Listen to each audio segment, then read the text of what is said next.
Hey St. Rose, I hope you guys had a fun time doing the scavenger hunt bingo.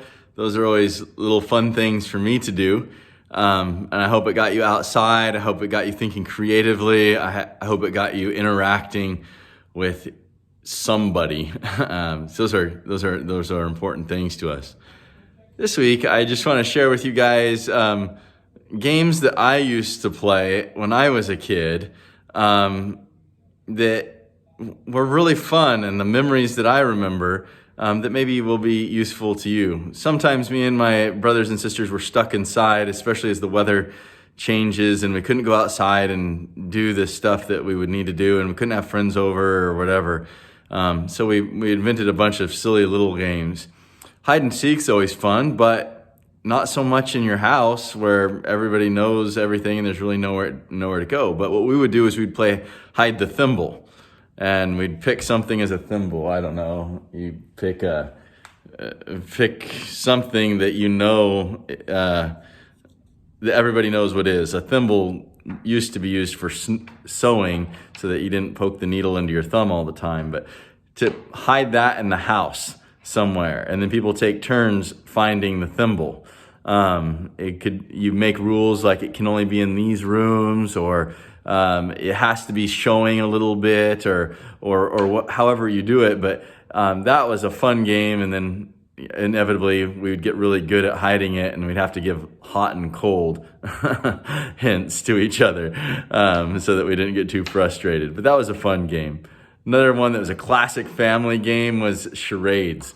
It's where you pretend to act out something. You can't use your mouth, or you can't say anything or spell anything or write anything down, but you have to act out certain clues that your family has to guess what is. So maybe the clue is dancing, and people got to guess by your actions that you mean dancing. It's kind of like Pictionary, only you got to act it out. And maybe some of you guys have the game Cranium, and that has all kinds of good stuff in it, all kinds of different games. So that's a cool game.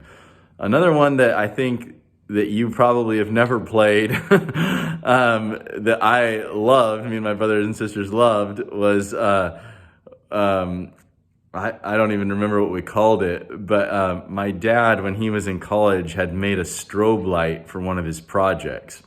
And a strobe light is a light that just flashes.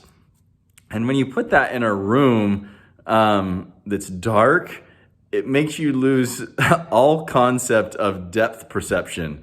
And so we would have one person, we'd play in the living room, and we'd put cushions up against all of the sharp objects or things we might hurt ourselves on. And we took the couch cushions off, and then one person would get blindfolded, and they'd be it.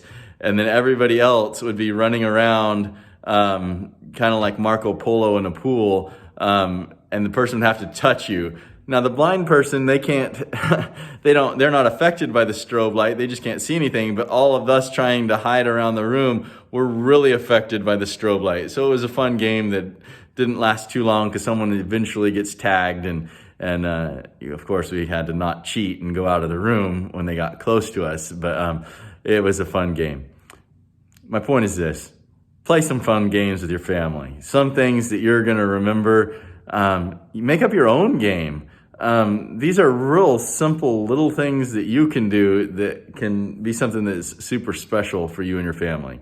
I hope you get to do some sort of fun activity, something creative with other people in your family this week. God bless you.